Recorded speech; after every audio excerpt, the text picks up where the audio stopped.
데살로니가 후서 3장의 말씀입니다. 이제 우리는 어떠한 틀이 있습니다. 후서 3장이라고 하면 3장까지밖에 없기 때문에 더더욱이 3장은 어떠한 교리적인 이론적인 이야기보다 조금 더 삶을 어떻게 살아가야 되는지 또 적용, 실천에 대한 말씀임을 우리는 조금 간파할 수 있고 또 이해할 수 있습니다. 그러면 그 내용을 보게 되면요. 주제는 복음 사역을 위한 기도 요청입니다. 그리고 무질서한 자에 대한 경고, 성도의 바른 삶. 좀 전에 얘기한 것처럼 계속적으로 이들은 무의도시 그냥 오늘만 사는 사람으로서 살려고 했어요. 신앙인인데. 왜요? 종말이 지금 당장 임할 것이다라고 하는 오해가 있었기 때문이라는 것이죠. 핵심 구절은 일하기 싫거든 먹지도 말라라고 하는 것이고 선을 행하다가 낙심하지 말라라고 하는 것이죠. 우리 갈라디아서의 말씀에도 이런 말씀이 있죠. 그러면 조금의 구조를 분석해 보면 복음 사역을 위해서 기도 요청합니다. 복음의 확신과 성도들의 인내를 위한 기도의 요청을 하는 내용들이고요. 무질서에 대한 경고 그리고 성도의 바른 삶에 대해서 마지막 평강과 축복으로서 바울이 마지막 인사를 하는 내용이 나오죠. 절로 들어가겠습니다. 1절부터 5절까지의 말씀은 바울의 기도에 대한 요청이라고 했습니다. 복음이 이제 확산되기를 원하는 것입니다. 바울은 주의 말씀이 달려가서 영광스럽게 되도록 기도 요청을 하는 것입니다. 악한 자들로부터 보호하실 주님의 은혜를 말하면서 복음 전도자들이 박해자들로부터 보호를 받기를 간구한다는 거죠. 자, 복음을 전하는 자들, 당시에는 대부분 순회 전도자들이 많았습니다. 그런데 그들을 박해하는 이들이 있겠죠.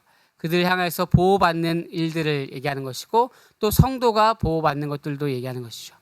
주님의 인도하심, 성도들이 하나님의 사랑과 그리스도의 인내 안으로 인도받기를 원한다라고 하는 내용들이 1절부터 5절까지의 바울의 기도의 얘기입니다.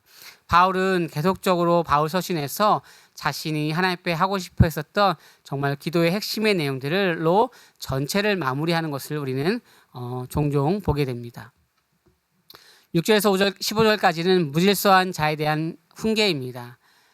무질서합니다. 재림을 핑계로 자신뿐만 아니라 일을 안 함으로 옆에 있는 가족들에게 피해를 주게 되는 것이죠. 다른 사람의 수고에 기대어서 사는 것입니다. 왜 일을 안 하니?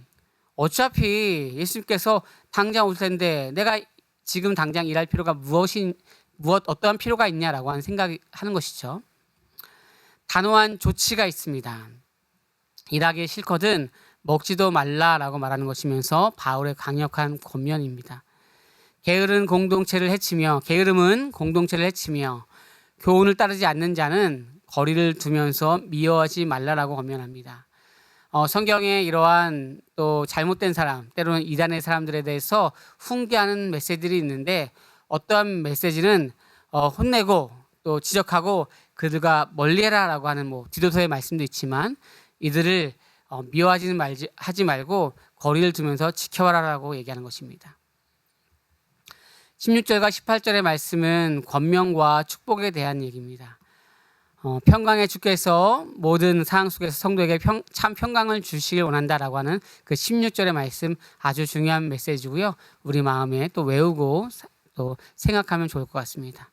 바울은 자신의 친필로서 마지막 인사를 하면서 진짜 이게 사도적인 권위가 있다라고 하는 것을 계속적으로 강조하는 것이 한 서신이 끝나면서 마지막에 대한 메시지를 또 전달하는 그런 형식입니다.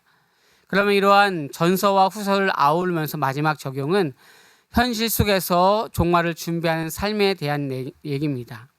예수님의 재림을 기다리는 성도는 하늘만 바라보며 살아가는 것이 아니라 도피하는 삶이 아니라 가정, 직장, 사회 그 어디에서든지 충실히 일하면서 신실한 가운데 하나님의 뜻을 구하는 사람들이 그런 신앙의 진정성을 가진 사람들이 현실 속에서 신앙을 붙잡고 살아가는 사람이라는 것입니다.